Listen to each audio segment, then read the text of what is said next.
Vishnupadaya Krishna Prasthaya Bhutale Swami Shivaktiranta Prabhupada Dayate Namah Gurvagyam Shirishidritva Shaktavesha Sarupane Hare Krishna Mantrena Paschacha Prachatharine Vishvachacha Pravaryaya Divyakarunya Murtaye Shri Bhagavata Madhurya Gita Jnana Pradayine Gaura Shri Rupa Siddhanta Saraswati Nishebine Radha Krishna Padamboja Vringaya Gurave Namah Hare Krishna Krishna Krishna Hare Hare Hare Rama Hare Rama Rama Rama Hare Hare.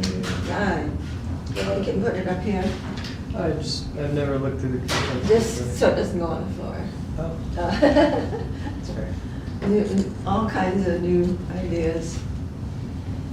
Jaya. So we can chant.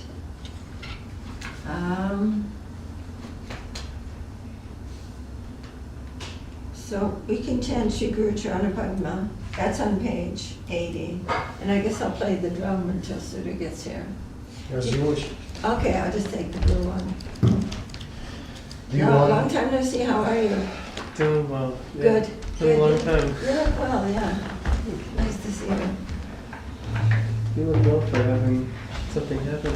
Oh, I had to get a biopsy, Yeah. but it was fine. It's fine, but they just go like, and just a little chunk out of your cheek. It's okay. It doesn't hurt or anything.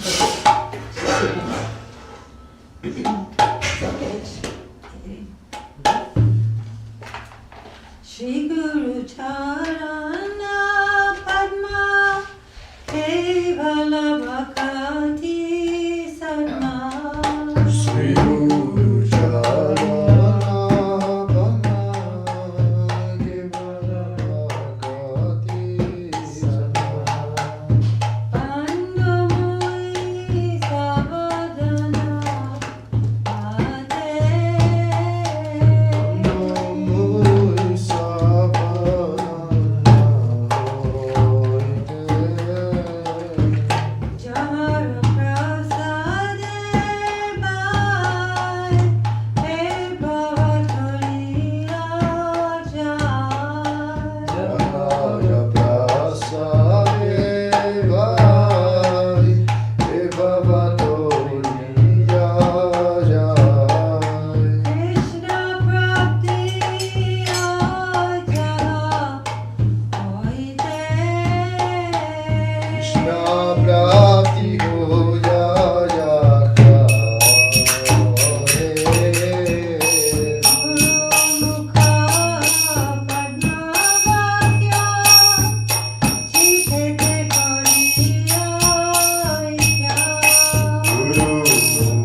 Jaya Jaya Gurudev.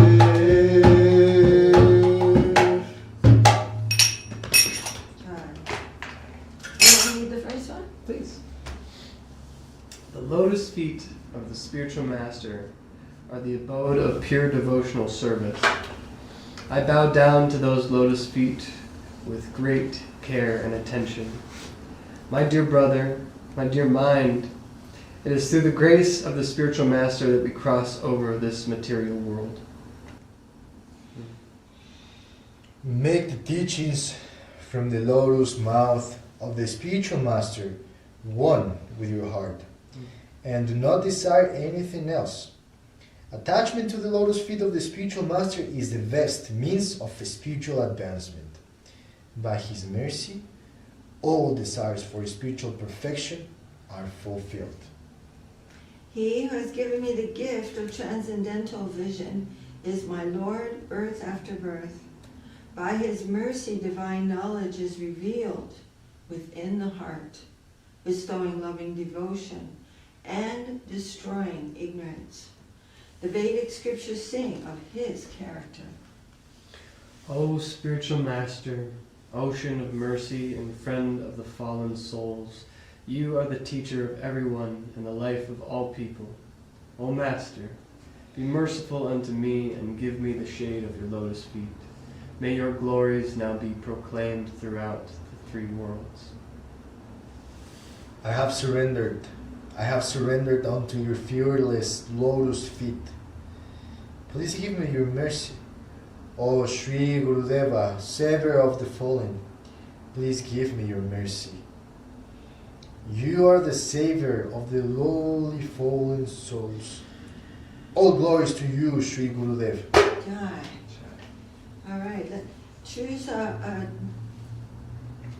Nityananda Kirtan, like a 130, 128, 129, 132, 33, in there. From 128 until? I think until like 33 or 32, really.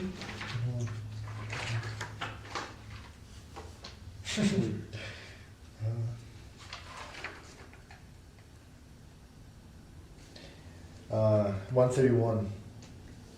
133. 131. Okay.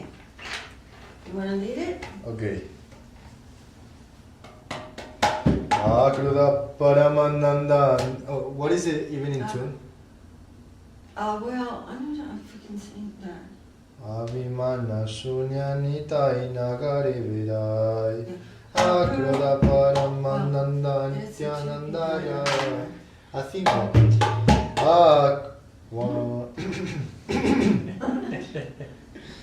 Akruda Paramananda Nityanandaya. Abhimana Shunyanitai Nagari Vidai. Abhimana Shunyanitai Nagari Vidai.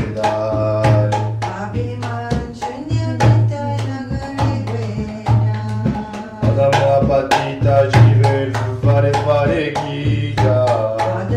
Patita jiver vare vare ki ja. Harinama maha mantra dena vilai ja. Harinama maha mantra dena vilai ja. Jare de que tare coge dante tirna kori. Jare de que tare coge Amare ki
The great personality, Lord Nityananda Prabhu, is free from anger and full of transcendental ecstasy.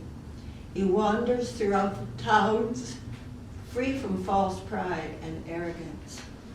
Who travels from door to the homes of the fallen souls, freely distributing the Hare Krishna Mahamantra.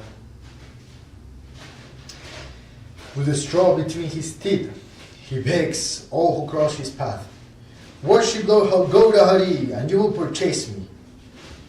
Saying this, Nityananda falls to the ground, appearing like a golden mountain rolling in the dust. Where attachment for such an incarnation has not arisen, Lokan Das says that such a sinful person comes and goes in the cycle of repeated birth and death.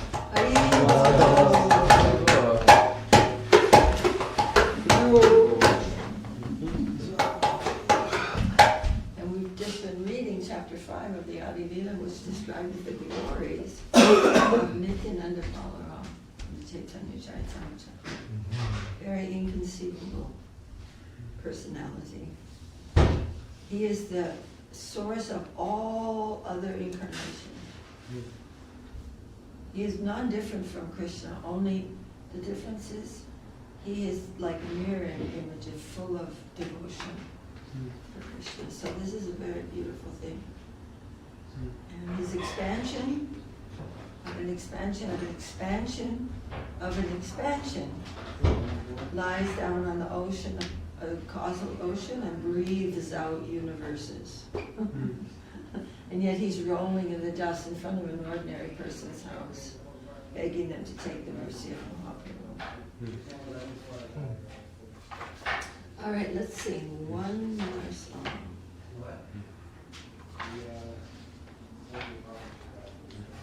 Okay, page 195. 195. Hari Hari Doyala, Hari Hari Doyala Mura, Jaya Radhana.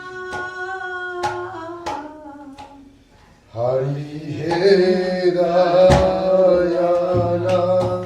Mora Jaya Radhana. Aro Paro Aro Lohami Jasa. Baru Baru Ei Baru Loko Nijasata. Bahujani Brahmina Loinu Shara. Bahujani Brahminata Lorinu Sharana. Nija Gune Kripa Karo Adamatara. Nijagune Kripakara Adamatara.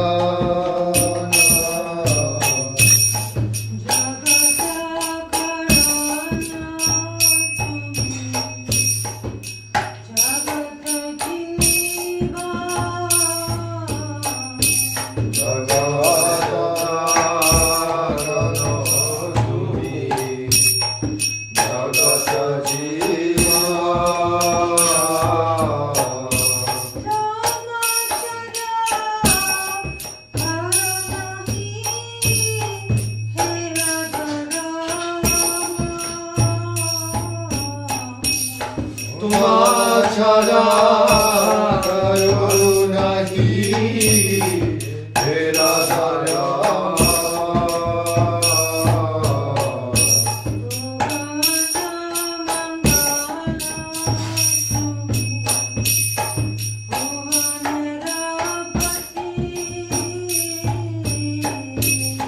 Udara mandala tumi Ubanera pani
Radha.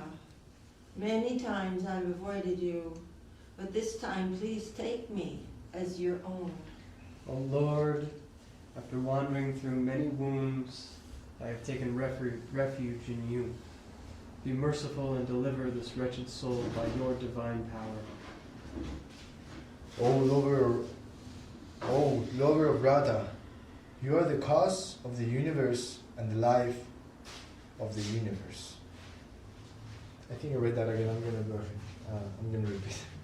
O lover of Radha, you are the cause of the universe and the life of the universe. Without you, no one has anything.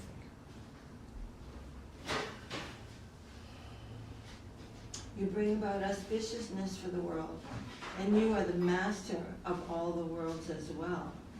O Lord, what will be my refuge if you neglect me? I have considered that in this world there is no one except you who can deliver this fallen servant.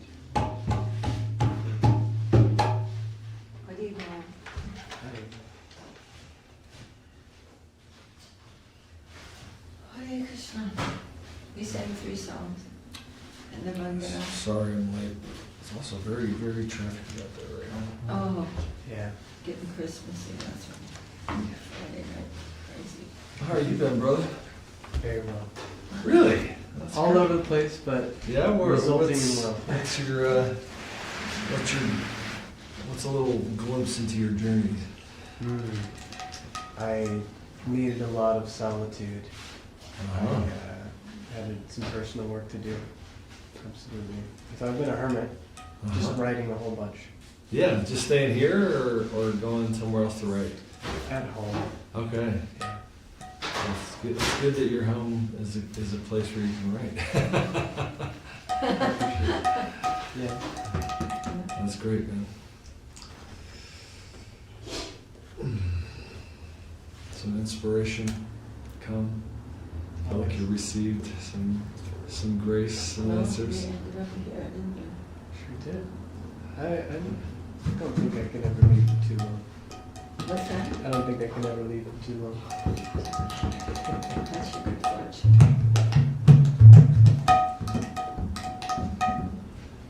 Well, I mean, it's pretty Wanna chill sing tonight. something? Looks We like can you sing, like to or we sing can something. read, or we can discuss something, or whatever. It's Do you want to do another kirtan? not necessary. He's going to read some passages from the Upadesamrta that I've been meaning to read, but we don't, whatever you want to do. It's Friday night. There's some inspiration. Well, I'm going to get my phone because I wrote the passages down in there and I forget. Do you need also the book, the physical book? Yeah, Okay. and give one to Sudarshan too. Okay.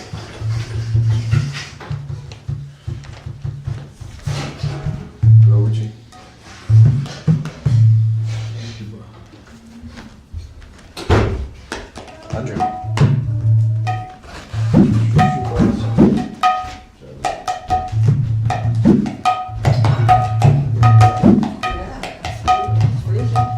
You can turn up the heat a little bit. Oh, okay.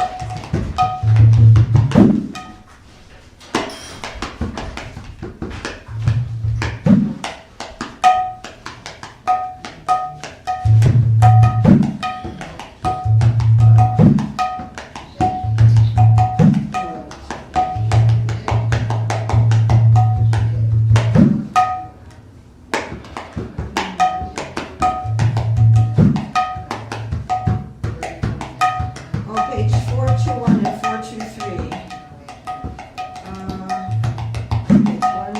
Okay, I've just got a few passages. So do you want to just take the, yeah. So page 421 and 423 to 423. And then there's a few other passages that I've been meaning to kind of reread. If that's good.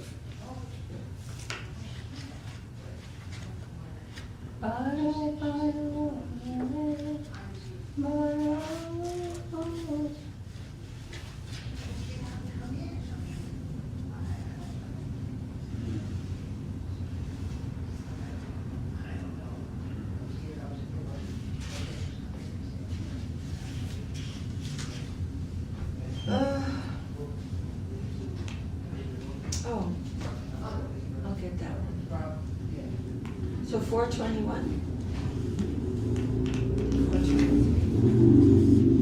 Or anywhere you want to read. We read the Upadesamrta every morning. Probably going to be doing that for some time now. Where are you at in it right now? Where are you at? In your Right now? progression? Well, I kind of started over again. We finished all the commentaries by Guru Maharaj, Srila Guru Maharaj, and then we read the lecture given by Srila Saraswat at Bhagakun in Shamakun. And now we're starting to read the commentaries on the different verses by Srila Bhaktivinoda Thakur. Just a commentary on like Atyahara and all that. Yeah. So 421 is Utsaha. And for some reason, I have written down on my phone that I want to review those. And I don't remember why, but I've been planning on doing it. So I thought tonight maybe it would be nice.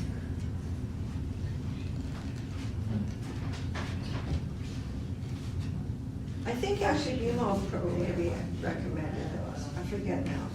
I think maybe it was him. It is very And then there's a few other passages that I wanted to read. Jai Shri Goswami Ki Jai. Shri Rupa Guru Varga Ki Jai.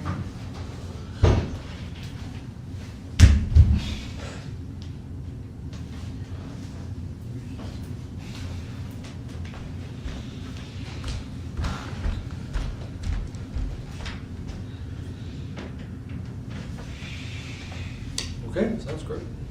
Do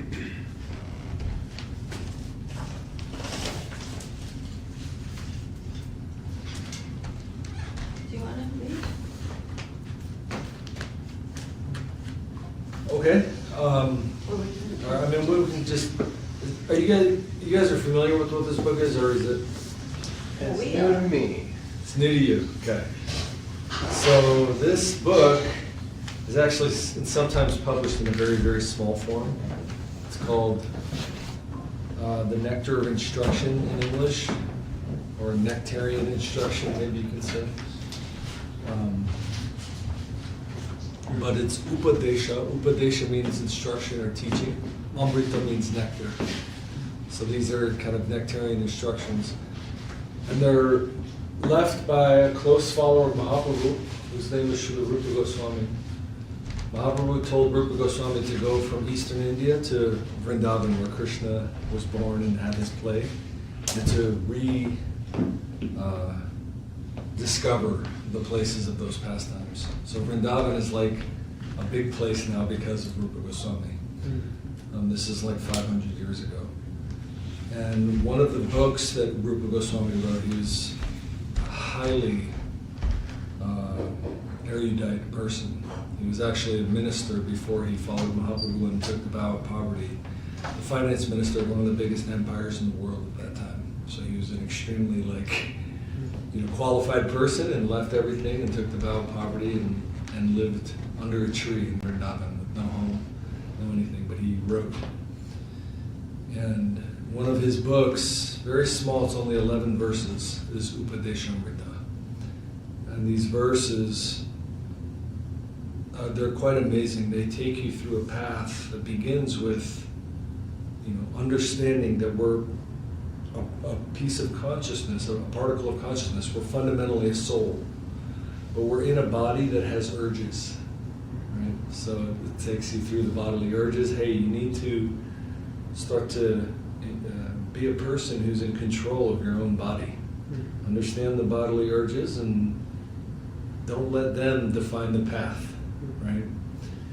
And you could say that's a basic beginning of spiritual life in yoga. But it goes from there to like the highest attainment of consciousness in 11 verses. So it's like this incredible journey of this little book. So from that small book comes this very large book of different commentaries on those verses, right? And One of the verses is about the qualities that are helpful in cultivating bhakti within your consciousness, within yourself.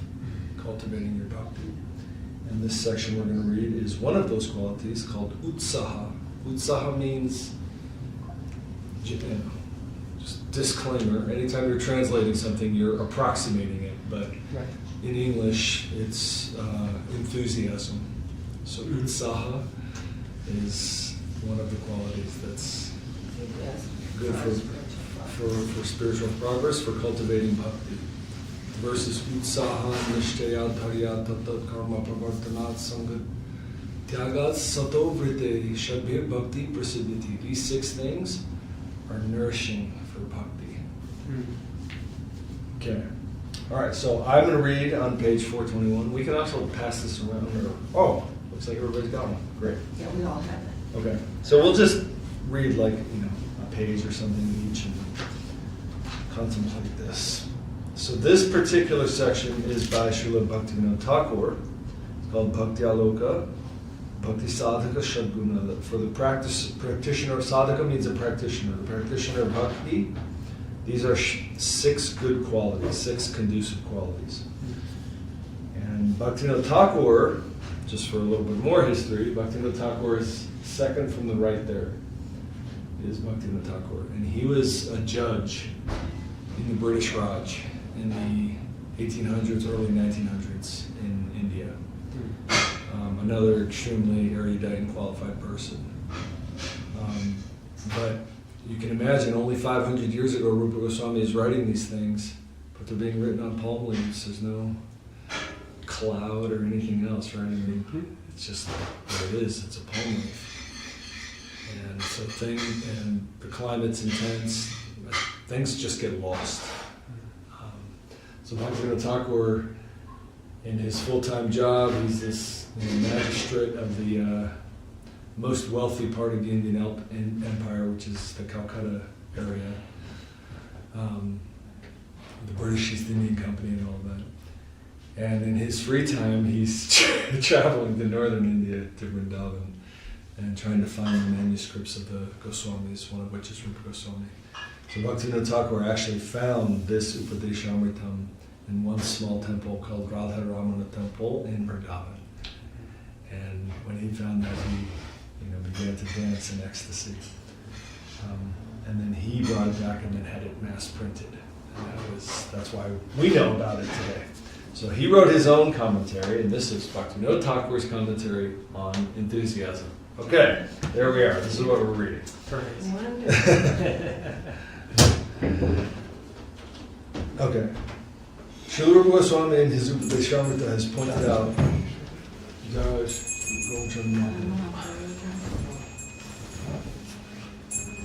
Srila Rupa Goswami in his Upadesamrta has pointed out 6 things as being obstructive to bhakti. Atyahara, Prayasa, Prajalpa, Niyamagraha, Janasanga, and Laulya. Separate discussions of each of these subjects has already been composed. Now, in the 3rd verse of Sri Upadesamrta, he states 6 things that are conducive to bhakti. Utsahan nishtaya dharyat tatat karma pravartanat sangatyagat sato vritehi shadbhir bhaktihi prasiddhyati. Separately discussing each of these 6 subjects is necessary. Therefore, I will first discuss the proper conclusions, siddhanta, regarding utsaha. Without utsaha, enthusiasm, slackening in bhajan occurs. Slackening arises from inactivity, indifference, or aversion. Inactivity refers to idleness and laziness. When utsaha develops, idleness and laziness disappear. Laziness is the absence of the desire to act. Such laziness is the opposite of the nature of spirit. If one gives laziness a place in the body or in the heart, how will one engage in bhajan? Indifference comes from carelessness.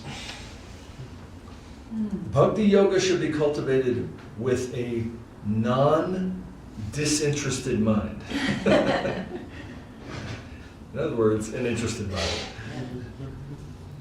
Sri Gita has instructed as follows. Tam vidya dukkha samyoga viyogam yoga sangitam sanishchayena yoktavyo yogo nirbinna chetasa. Know the absence of connection with suffering to be called yoga. Yoga should be cultivated with conviction. That's nishchaya. And a non-disinterested mind. Anirvinna chetasa. In his commentary on this verse, Srila Baladev Vidyabhushan has said, Atman yayo gyatva mananam nirvedastad rahitena chetasa. Aversion arises towards actions which one considers oneself unfit for. That's very interesting. Sometimes we look at a practice and we're like, you know what, I can't do that. And Baladev Vidyabhushan is saying, oh, you think that? Then you can't do it, basically. So it is. So it is. Right? So he's saying, don't do that. Don't have that in your head. Bhakti yoga should be cultivated with a mind free from such aversion.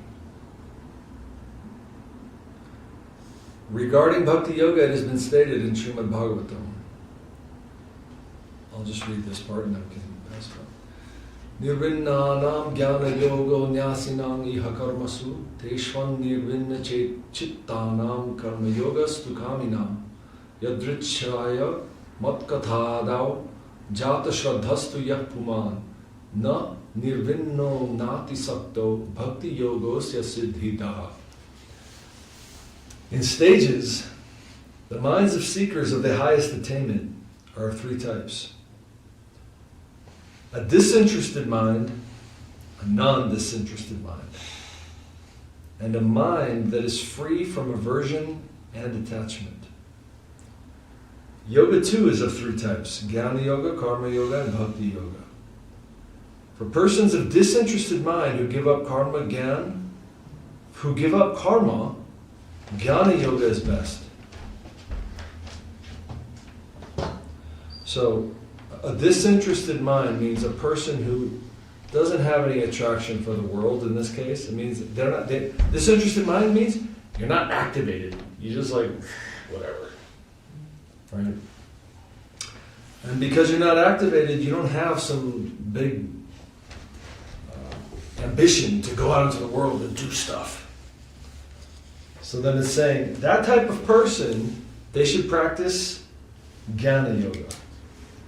Jnana Yoga means knowledge. Utilize your mind to practice yoga. For desirous persons of non-disinterested mind, Karma Yoga is best. So that means a person who has ambition and they're very focused and interested in the world, then you should, Karma Yoga means make your actions a yoga. When persons who are non-disinterested and non-attached, so they're focused, but they don't have attachment. They're focused, they're active, and they don't have attachment.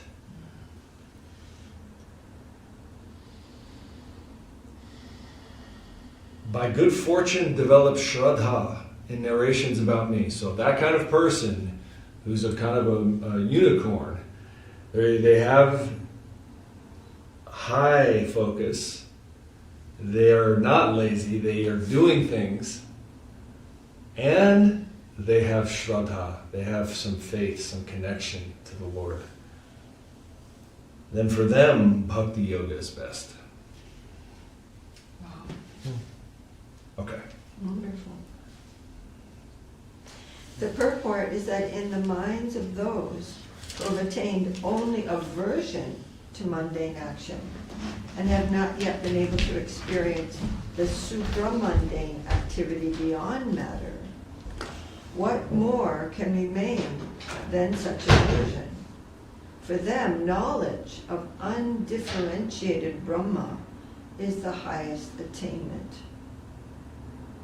He's saying that they're motivated by aversion to the actions which bring the reactions in this world, but they have not yet had any connection or awareness or faith in the upper plane. Then for them, they just want it all to go away, just be gone. Non-differentiated, no form, no nothing, just erase it. Didi. Shileka Didi. The microphone. Oh, sorry.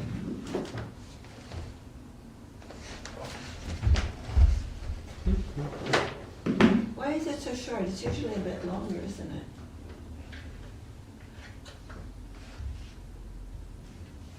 Can I? 1 second.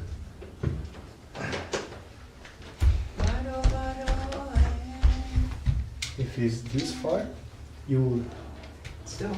will still work. Yeah. Okay, is that good now? It's off. Let me turn it on again. Okay. Oops.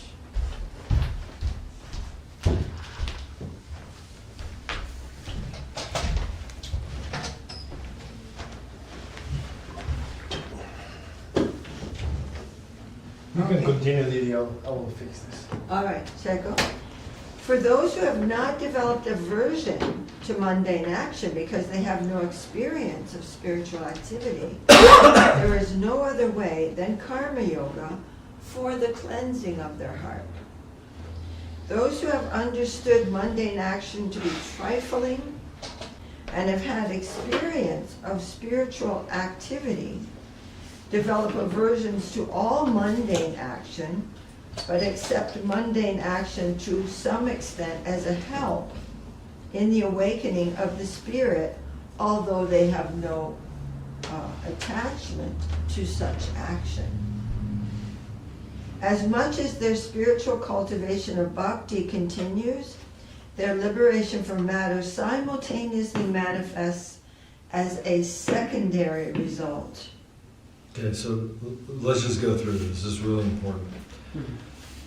The person who has aversion to mundane action, but has not been able to experience super mundane activity beyond matter, right? They don't have some understanding that there really is something else. By practicing Jnana Yoga, they'll understand Brahman. Brahman is one level of God realization. Brahman means eventually you reach the conclusion by pursuit of knowledge that there is a spiritual essence permeating and underlying everything. That's the pursuit of knowledge. When I think of that, I think of someone like Max Planck or someone like that. You know what I mean? Like one of these guys who's like pursued knowledge and realizes, like, you know, like Max Planck, he has the famous realization. Oh, I don't know. Max Planck is one of the founders of quantum physics. Oh. And his famous realization is consciousness is fundamental, matter is derivative. Right. So that's his whole life's work, is to understand essentially there's Brahman underneath everything.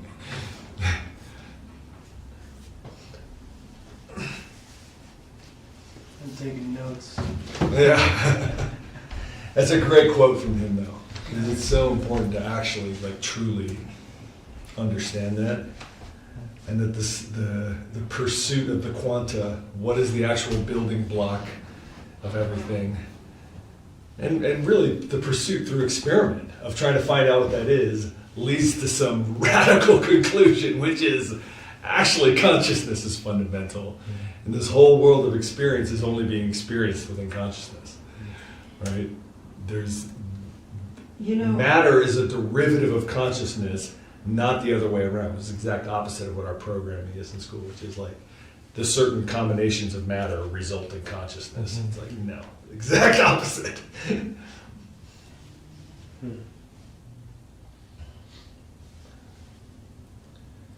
Okay, so that's Jnana Yoga. Then Karma Yoga means a person who doesn't have any aversion to mundane action. They love it. They want to get out in the world, right? But they haven't experienced spirit.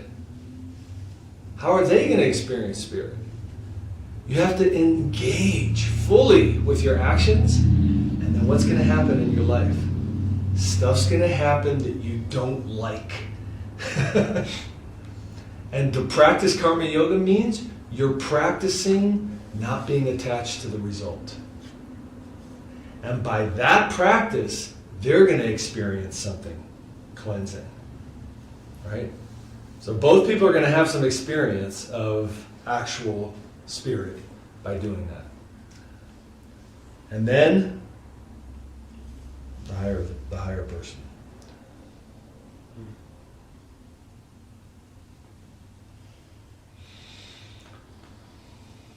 Okay.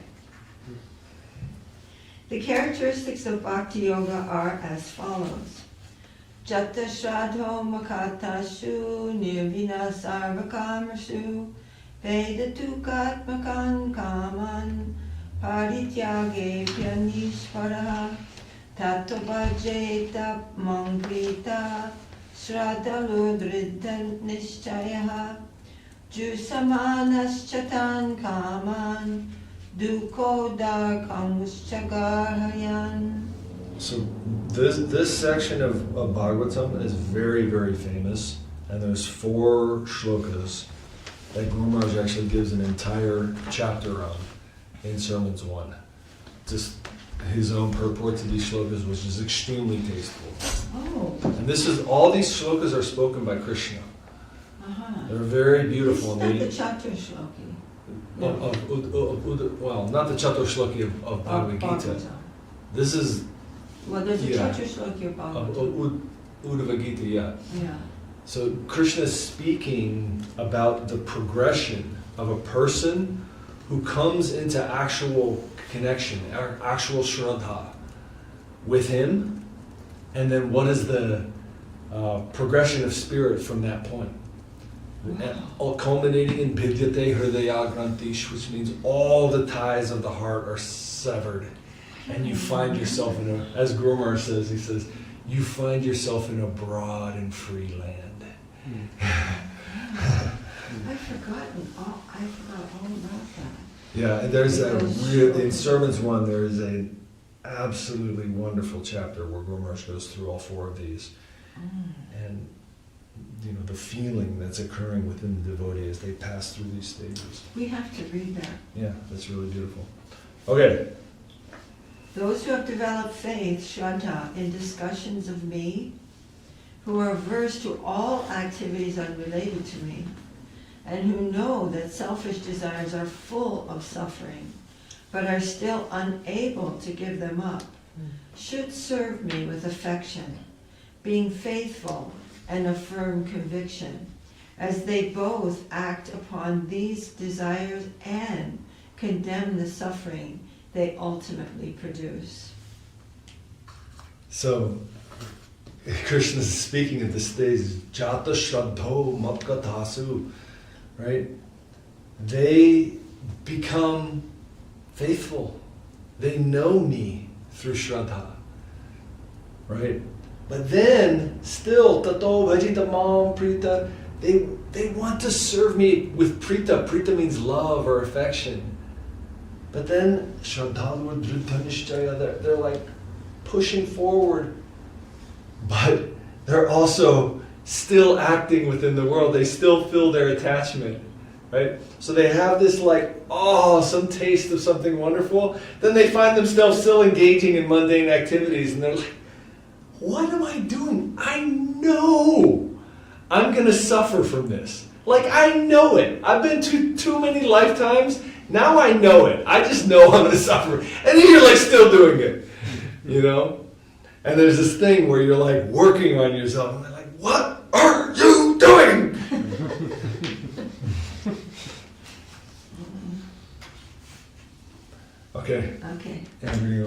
Keep reading. Karma arises.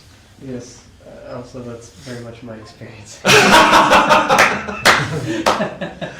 We're all like, yeah. We should read Guru Maharaj's commentary on these We must. verses. We It's have to very do rich. this. It's very rich. Karma arises from desire. How do I pronounce that? Jnana. Jnana.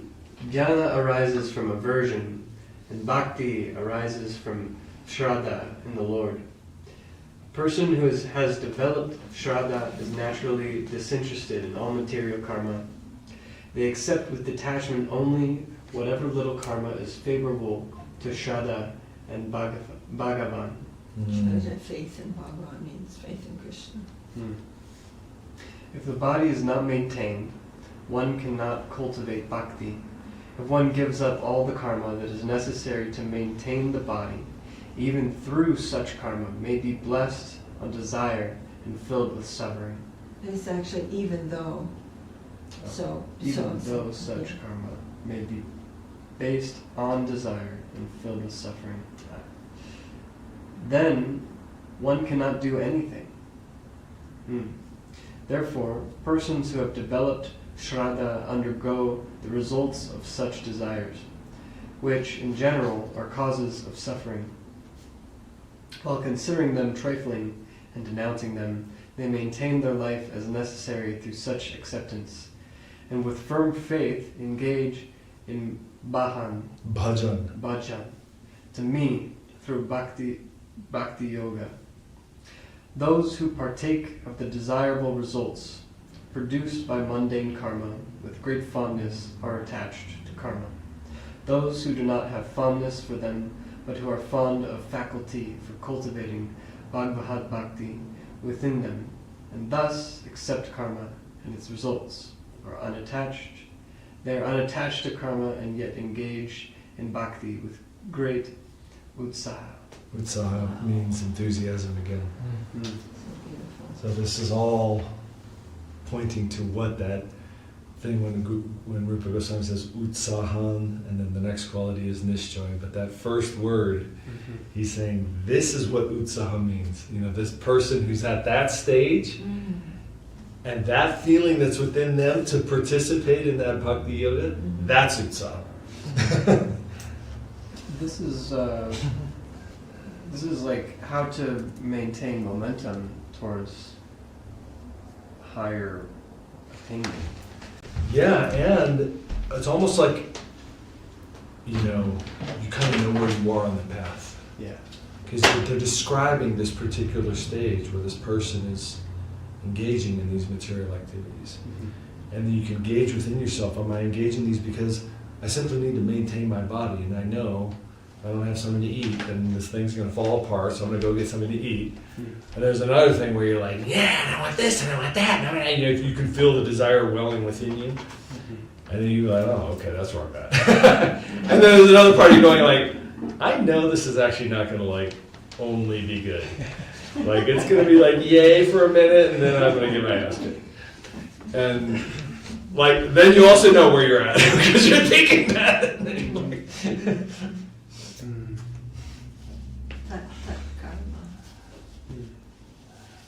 okay, maybe.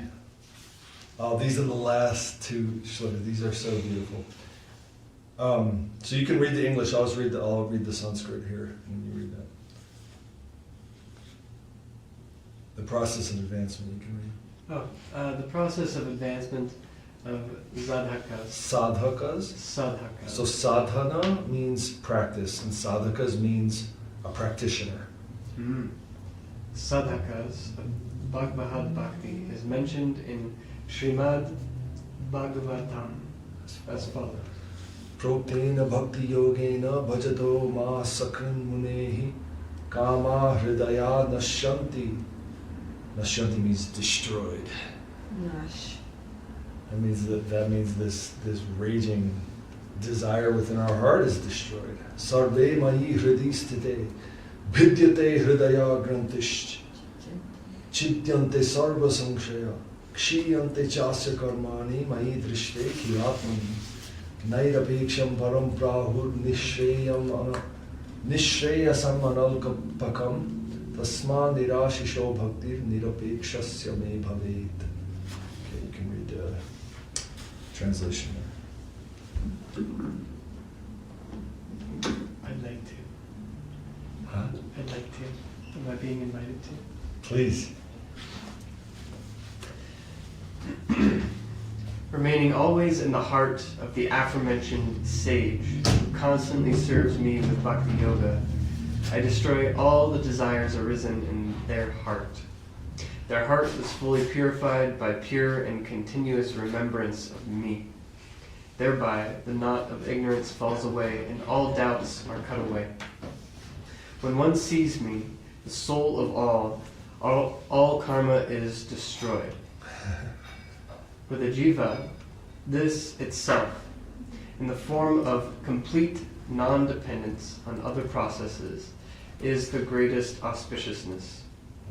The purport is that trying to destroy desire situated within the heart and making another sort of effort to destroy ignorance is unnecessary.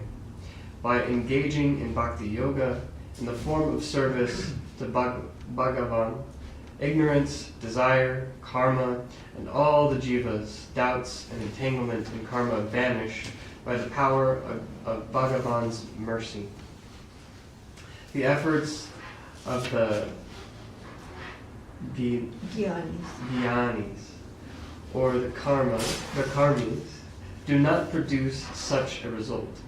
Therefore, when one gives up all other desires and other aspirations and becomes non-dependent on other processes, one attains pure bhakti for me.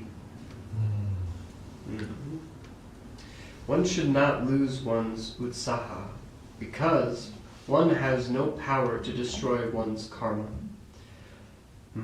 From bhakti's very beginning, the sadhaka must have shraddha that is full of utsaha. Wow. An acharya. Acharya means like a great teacher. An acharya of pure bhakti, Srila Vishwanath Chakravarti Thakur. thank you, has written that there are two types of bhajana. Bhajana? Bhajana. Bhajana means like adoring or worship. Bhajana kriya. So it's Baha. Bha. But it's not Baha. It's like, It's like aspirated. chest. Slightly aspirated, like bah. From the chest. Yeah. Like, That's pronouncing it straight from the heart. yeah. Yeah. No aspiration. Bhajana kriya. Okay, so there's two types of bhajana kriya. Vishwanath Chakravarti Thakur.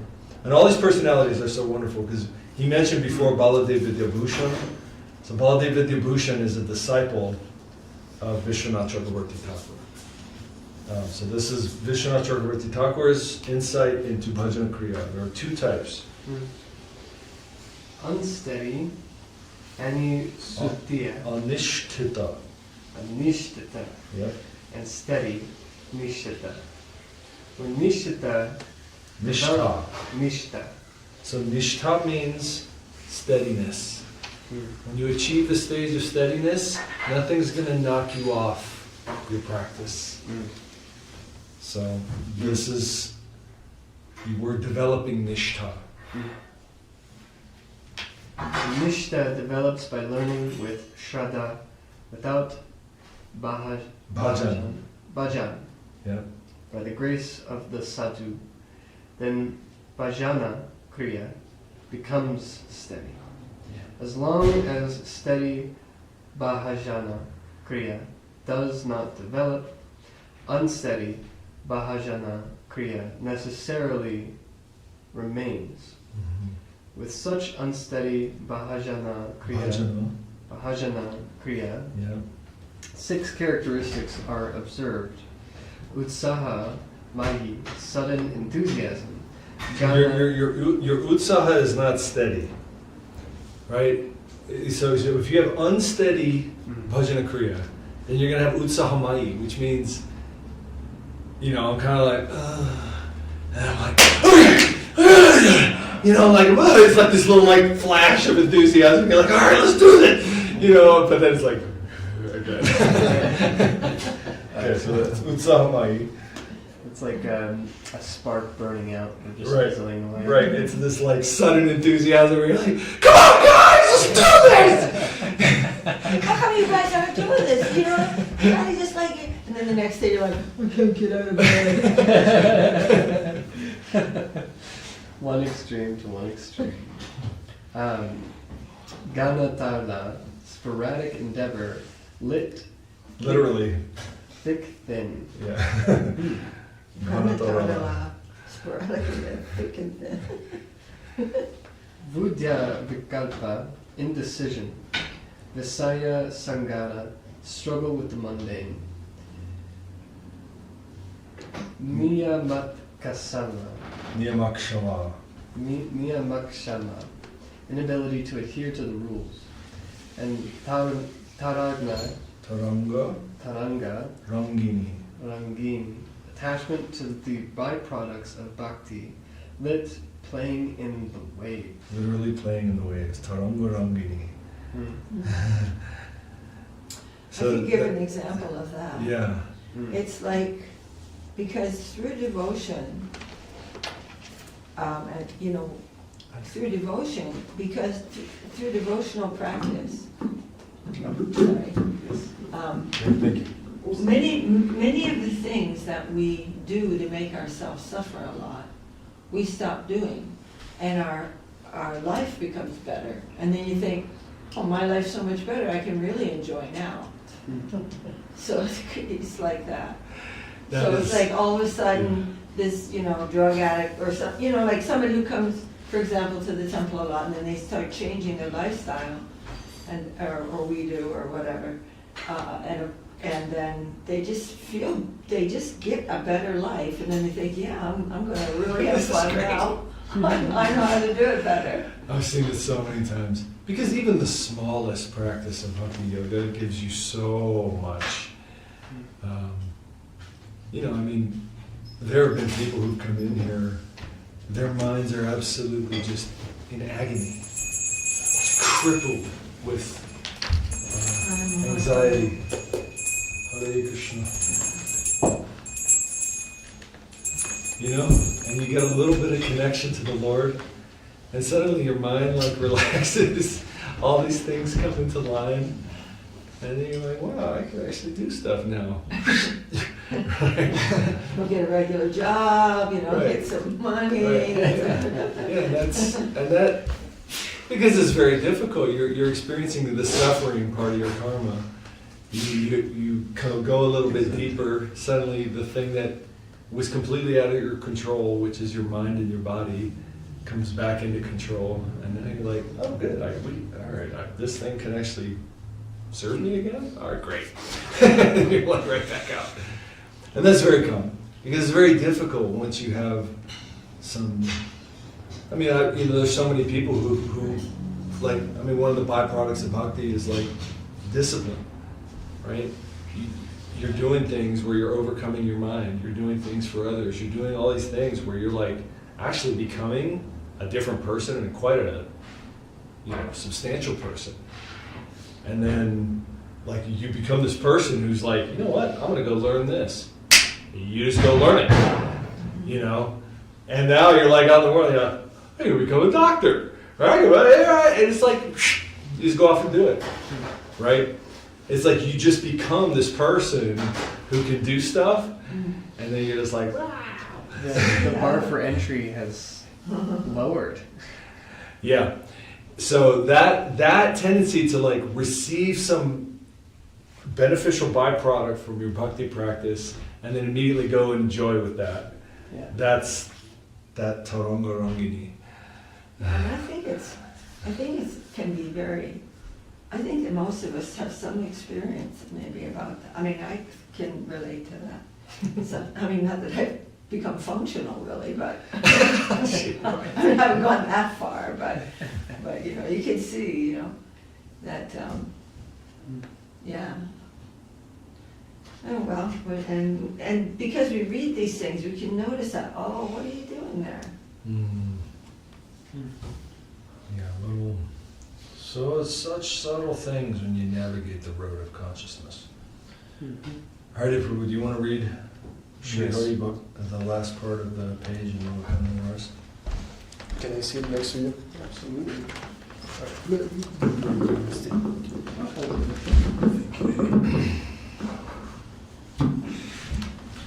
Where are we at? Bottom of the page, 424. In Sri Hari Bhakti Vilas. In Sri Hari Bhakti Vilas, Pramada is counted as one amongst the offenses to Sri Hari Bhakti Vilas was written by who? Srila? Sanatana Goswami. So he's Rupa Goswami's brother. Sanatana Goswami. Okay. In Sri Hari Bhakti Vilas, written by Srila Sanatana Goswami, Pramada is counted as one amongst the offenses to Sri Harinam. Pramad. What was Pramad again? Means inattention. Inattention. In this text, the meaning of the word pramad is given as inattention, anabadana. The text Sri Harinama Chintamani has said that such inattention is of three types: indifference, inactivity, and distraction. If one does not find freedom from these three types of inattention, one cannot engage in bhajan at all. Even if one avoids all of the other offenses to the holy name, if one remains inattentive, one never develops attachment to the holy name.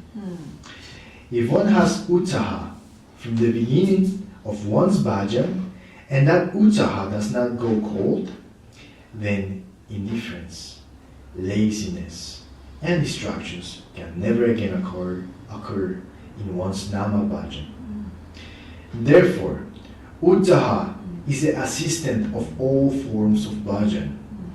If one's bhajan kriya is enthusiastic, then within a short time one will leave behind one's condition of being unsteady and achieve the stage of nishta, constancy.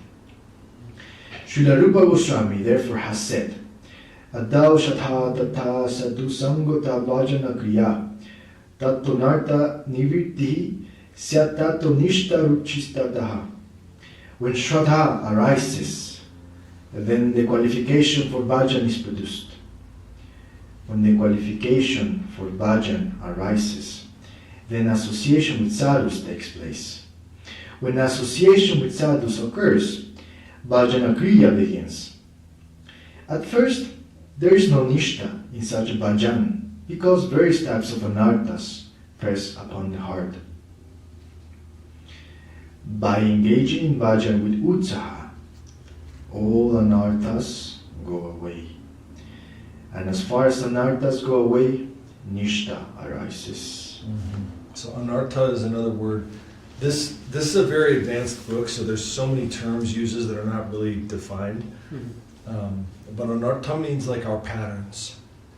Those things within us that we have these patterns of behavior, patterns of thinking, patterns in so many ways that you start to notice within yourself. And those anarthas, they come and they want to claim you again. It's like, oh, this happened. This is when you feel depressed. And then you can feel your mind going this is what I'm supposed to do right now. I'm supposed to get depressed or whatever, right? And that's like an anartha, right? And so it's going to press upon you and want to claim you and be like, okay, now you're going to be depressed for a while, buddy. Or whatever it is, right? And those are these patterns, whatever they might be, when you get presented with that circumstance and you have this pattern response. And those things are always going to want to press you and claim you. And so he's saying, utsaha, this enthusiasm to do your bhajan, means like, your depression pattern comes along, and you're like, time to be in the past, and you're like, or whatever. And the utsaha is, nope, we got some practice to do. Yeah. Let's do it. We need to do it. And that will save you from all anarthas. That's wonderful. Right. By the term shraddha is meant faith, but utsaha is the life of shraddha. Shraddha without utsaha does nothing. Many people think that they have Shraddha in the Lord, but because they have no utsaha, their Shraddha has no effect. And therefore, because of a lack of association with sadhus, they do not engage in bhajan. Wow. It becomes like a neutral kind of faith kind of thing that has no impetus to give. This is awesome. Wow, what a Beautiful. beautiful And chapter.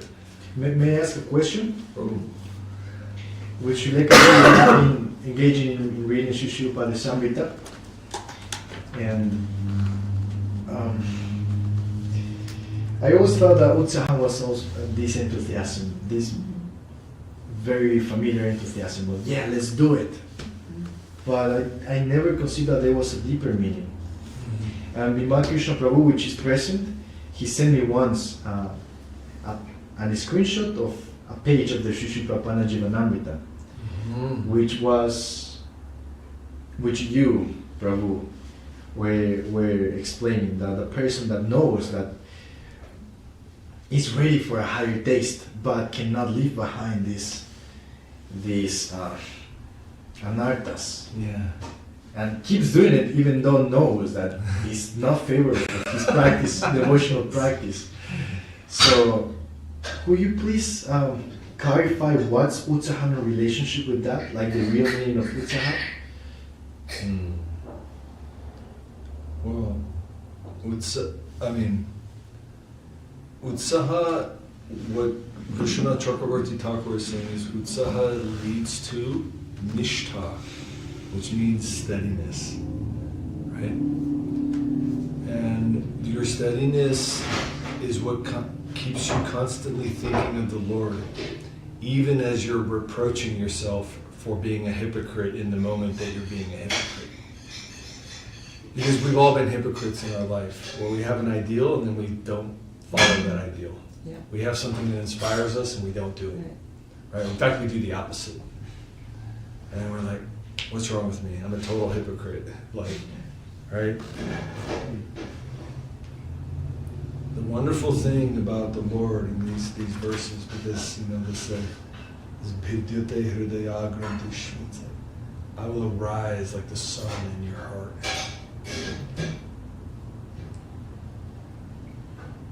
The key to Krishna consciousness is Krishna consciousness. So, even in the moment of your worst hypocrisy, you never stop thinking of the Lord. That's the wonderful thing of this book, Dena Bhakti Yogi, Bhajato Masa Krindane, Kama Hridaya Nashyanti.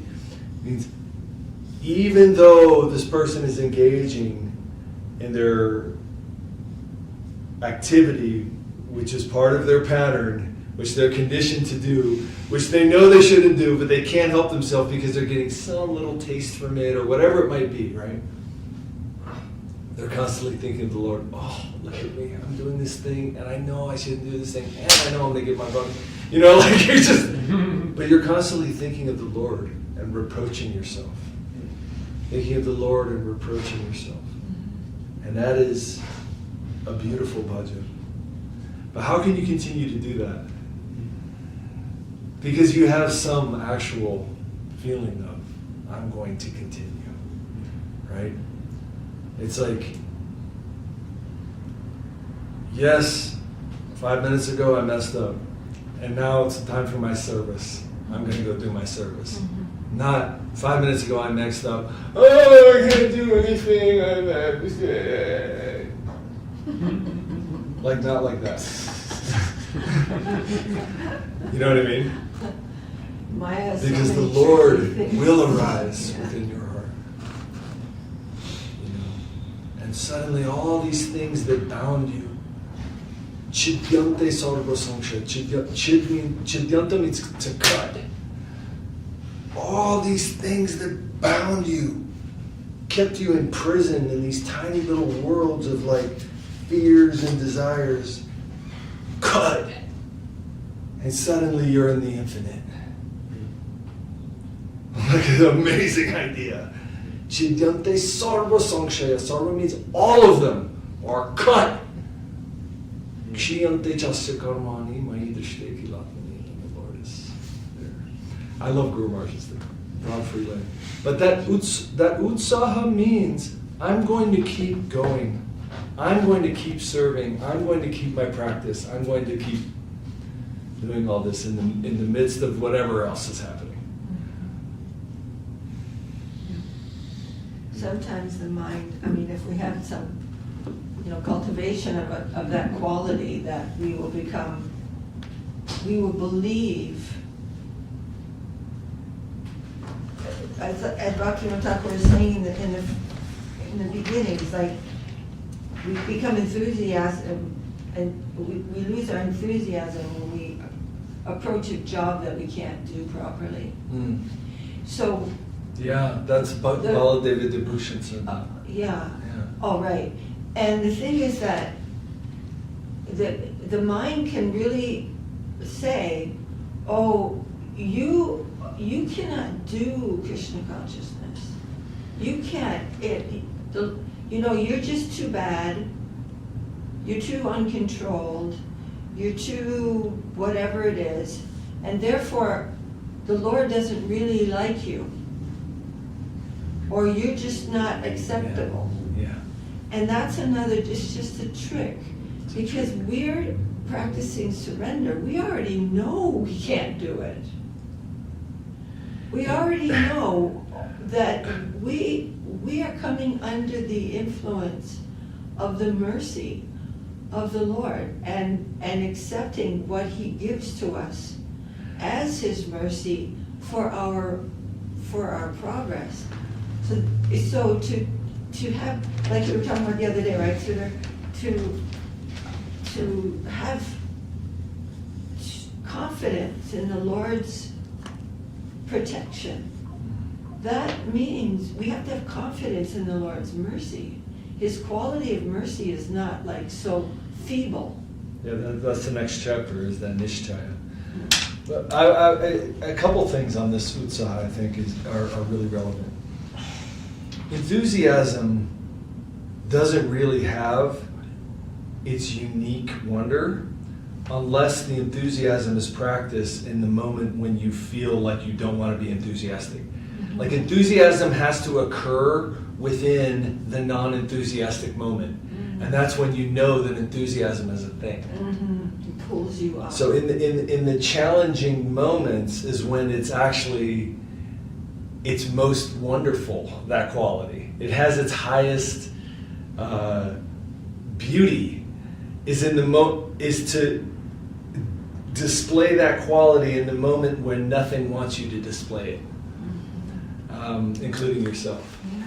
So it has its own quality, and I want to mention this for Baladeva Vidyabhushan because he's a wonderful personality. And he's saying utsaha means you're never going to have enthusiasm because you don't think you can do it. Right? It's a stage of like, I cannot practice this. And I want to mention this story because Baladeva Vidyabhushan is a great personality, but his own life, and I'll very quickly tell this story and then maybe we can just have dinner after this.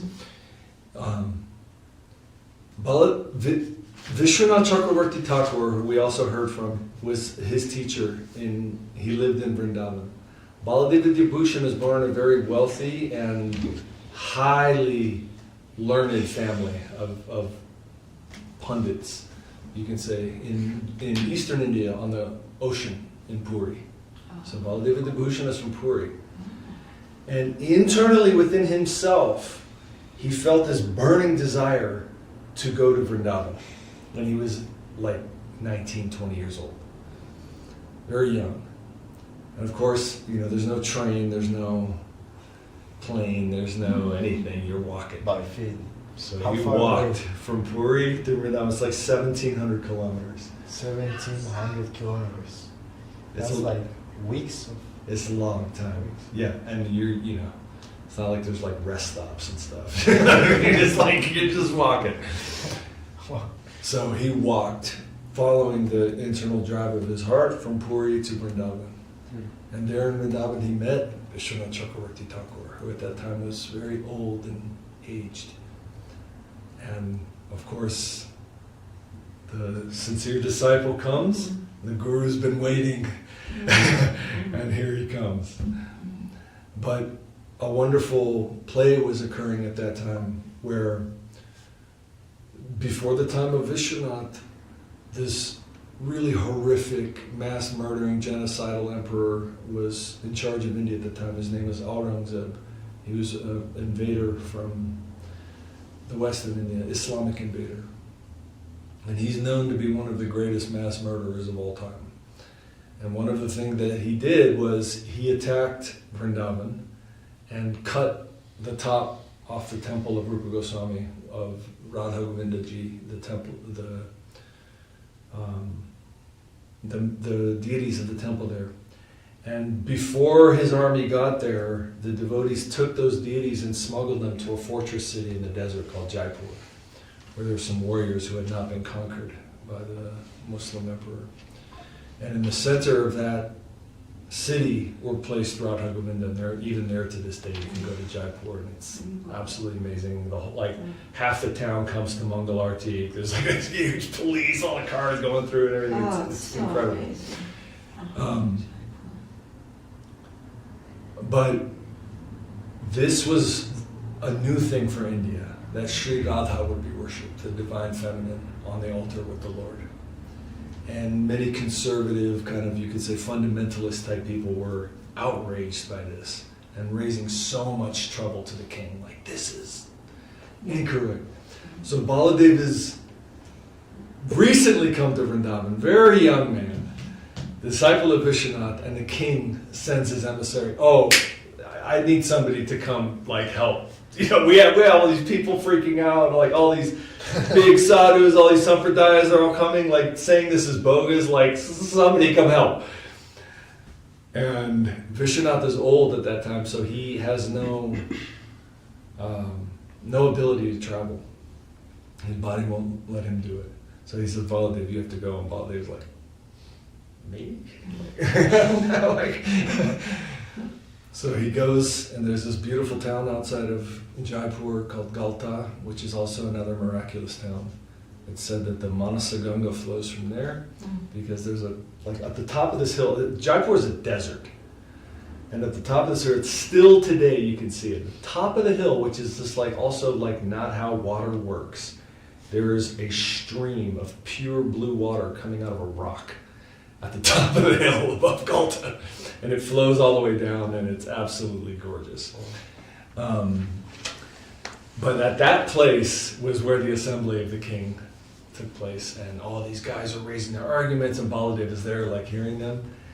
And they said, your Sampradaya is false, you don't even have a commentary on Vedanta. And he's like, of course we have a commentary on Vedanta, Srimad Bhagavatam. They're like, oh, no, you can't claim Srimad Bhagavatam. That's Bhagavad Purana. That, we also claim Srimad Bhagavatam. You don't have your own. And so the king is saying, well, you have to have your commentary on Vedanta. And Baladev is like, okay. This is a line coming from Mahaprabhu. The line coming from Mahaprabhu. So then he's like, we'll have the meeting again in a week. And Baladev is thinking Vedanta? It's Vedanta is enormous. He's like, I have to write a commentary on Vedanta in a week. In 1 week. This is impossible. And so I think about that. He's like, well, I'm not qualified. I can't do this. I'm not able to do this. So he's feeling this mood, I can't do this. I'm new. I'm 20, and there's all these big guys who've got the whole thing memorized. You know what I mean? And he's like, I'm here with just defending the worship of Radharani. And so he goes to sleep at night thinking I can't do this. And the deity Govinda comes to him in a dream. Radha Govinda comes to him in a dream. He says, you wake up and start writing, I will move your hand. And so Baladev gets up and starts to write, and he writes the entire commentary on Vedanta Sutra. And it's called Govinda Bhasya, which means written by Govinda, basically. And of course, what is it all about? It's Krishna worshiping Radha. It's Krishna saying, yes, worship Radha, ultimately in the whole Govinda Bhasya. So it's a wonderful thing, and of course he presents it, and the sadhus are like struck to tears, the king's jumping out of the seat and dancing in ecstasy. The main guy, who is the antagonist, bows at his feet, asks to be his disciple. It's like this incredible scene. But that is Baladev Vidyabhushan, who's writing that commentary and saying, if you think you can't do it, then you won't have the utsaha. So, anyways. Hare Krishna, Jai. Okay. Jai Srila Jai. Jai. Jai. Jai Upadesamrta ki Jai. Jai. Jai. It's so lovely to hear that story. So, oh my God. Remembering being in Galta. Such a beautiful Hare place. Krishna. Every acharya in the line is so glorious, inconceivable, unbelievable. Oh. Hare Krishna. Okay. Hare Hare Nama Krishna Yadavaya Nama. Hare Hare Nama Krishna Yadavaya Nama. Age, what is it? 66. Yadavaya Madhavaya Keshavaya Namaha. Yadavaya Madhavaya Keshavaya Namaha. Gopala Govinda Ram Srimad Sura. Gopal Govinda Ram Srimad Sura. Hari Gopinath Madhava Namaha. Hari Gopinath Madhava. Chaitanya Nityananda Shri Advaita Chandra. Chaitanya Nityananda Shri Advaita Chandra. Radha Shivasari Gaura Bhakta Radha Shivasari Gaura Bhakta.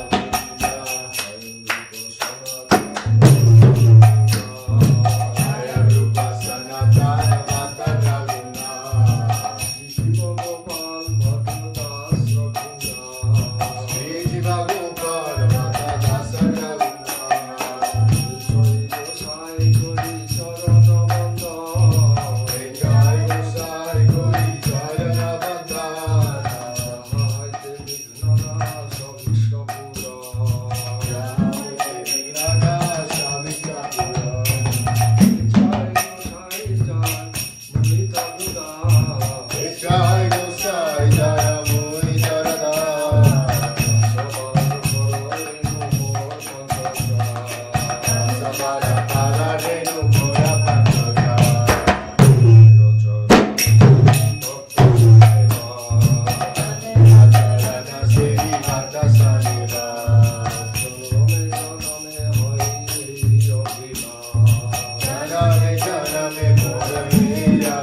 Haribo! Jaya Shri Shri Guru Chandra Ki Jai.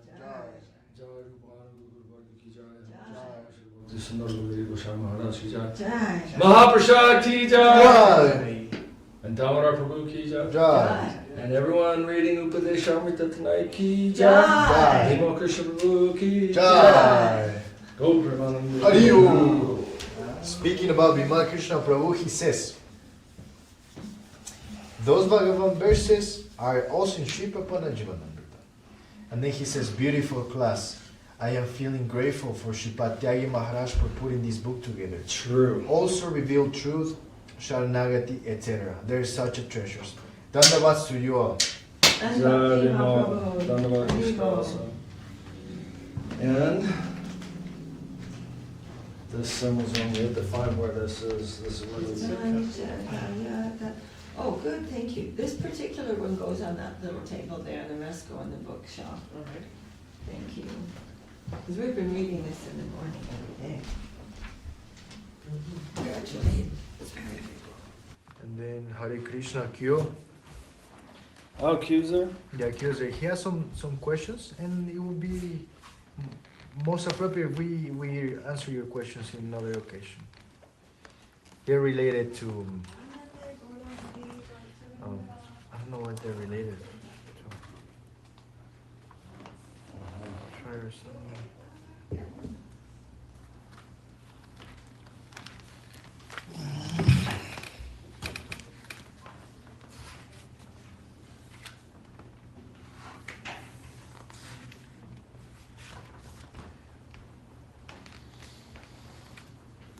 Q is asking the following question. Maybe we can be helpful somehow. Mm-hmm. Is Friday or Sunday the equivalent of an ISKCON Krishna Love Feast, please? On Sunday? Yeah. Sunday. Sunday, yeah. Sunday is the equivalent, yeah. Yeah. Only the day. Or what do you mean? Because I'm not very clear in the question either. Well, I mean, like on ISKCON, they usually have a public feast once a week. Mm-hmm. So that's what Sunday is basically. Yeah. But I mean, Friday's open. It's just usually a little bit more in-house. We usually discuss a little bit more deeper topic of Bhakti Yoga on Friday. Because it's, it's a little smaller group, a little more intimate. Yes. So that was one of your questions, Kyo.